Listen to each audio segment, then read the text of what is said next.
बड़े भाव से कहते हैं, संत लोग ने कहा है, कहाँ भगवान विराजमान होते हैं? जिसका मन निर्मल होता है, जिसका मन शुद्धता होती है।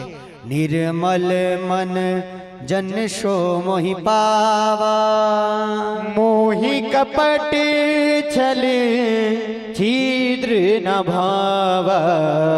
निर्मल मन जन सो मोहि पावा।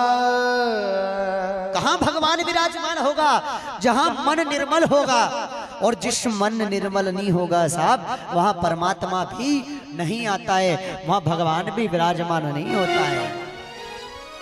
क्योंकि आप गंगा जी में नहाने जाते हैं, इलाहाबाद प्रयागराज नहाने जाते हैं, नर्मदा जी में नहाने जाते हैं, तो तन की शुद्धि करते हैं, मन की शुद्धि नहीं करते साहब।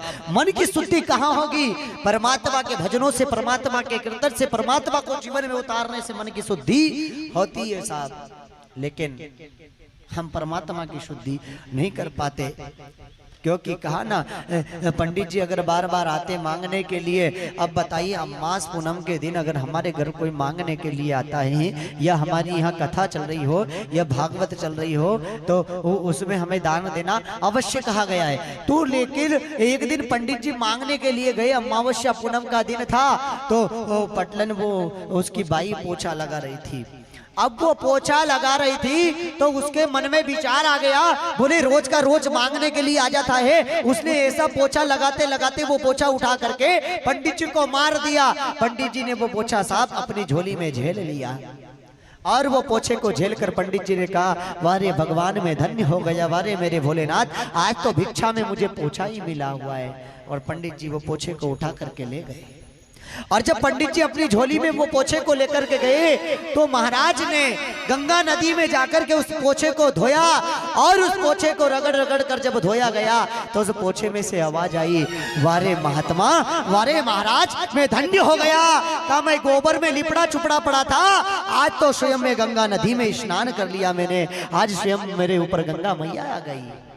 और साहब पंडित जी ने उस पोछे को सुखाया, और सुखा करके उस पोछे के 2 टुकड़े किए गए। अब एक टुकड़ा तो भगवान के तन को पोछने के लिए रखा गया, तो उसमें से आवाज आई, वारे महात्मा, वाह महाराज, मैं धन्य हो गया। कहा मैं गोबर से लिपटा चुपड़ा पड़ा था, आज मैं स्वयं भगवान के तन से लिपट गया, मैं स्वयं बिहारी के तन से लिपट गया। साहब दूसरा पोछा भगवान के सिंहासन में रखा गया, उसके ऊपर भगवान को बिठाया गया, तो दूसरे पोछे में से फिर आवाज आई, वारे महात्मा में धन्य हो गया। कहा मेरे ऊपर गोबर लगा हुआ था, आज स्वयं भगवान मेरे ऊपर बैठ गए, आज स्वयं परमात्मा, परमपिता परमात्मा स्वयं मेरे आज ऊपर धारण हो गए। बताइए, नहीं तो वो पोछा कहाँ था, वो कपड़ा कहाँ था? गोबर से लिपड़ा। लेकिन महाराज ने ले जा करके गंगा नदी में धो करके भगवान के तन से लिपट दिया। उसी प्रकार ये श्रीमद् भागवत कथा है, उसी प्रकार ये शिव महापुराण कथा है, जो आपके मन को ला करके रगड़ रगड़ कर धोया जाता है, आपके मेल को और परमात्मा से मिलाया जाता है। ये कथा ज्ञान गंगा है और संत के धोबी है, जो आपके मन को यहाँ रगड़ रगड़ कर धोकर परमात्मा से मिलाता। लेकिन मानव कैसा है साहब, रंग बदलता है एक टिड्डे की तरह। वो क्या बोलते हैं, वो एक टिड्डा होता है ना, वो जो रंग बदलता है। जब हरी घास होती है तो हरा बन जाता है, और घास पक जाती है तो पीली घास होती तो पीला बन जाता है।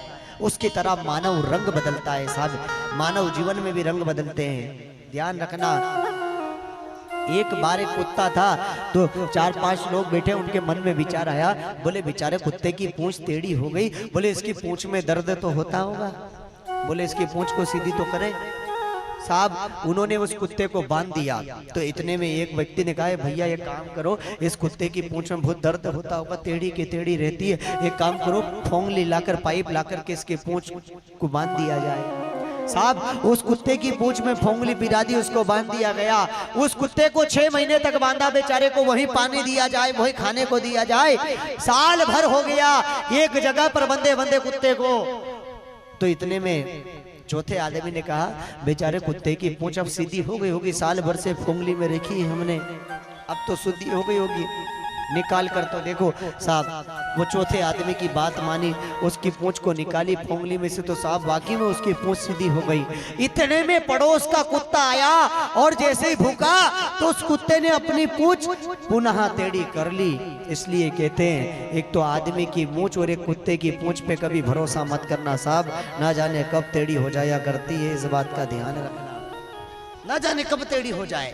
और मनुष्य जीवन में तो कभी भरोसा करना ही नहीं, क्योंकि कहा है तीर कबाड़ से, बात जुबान से, प्राण शरीर से, आंख से आंसू अगर निकल जाता है तो पुनः वापस नहीं होता है साहब, ध्यान रखना, पूर्ण वापस नहीं होता है। आपने किसी को गाली बक दी और अगर उसकी आंख से आंसू आ गया और उसने कह दिया तेरा सत्यानाश होगा, तो अवश्य उसका सत्यानाश हो जाता है, क्योंकि तीर कमांड से निकलने के बाद वापस नहीं होता है, बात जुबान से निकलने के बाद में पुनः वापस नहीं होती है।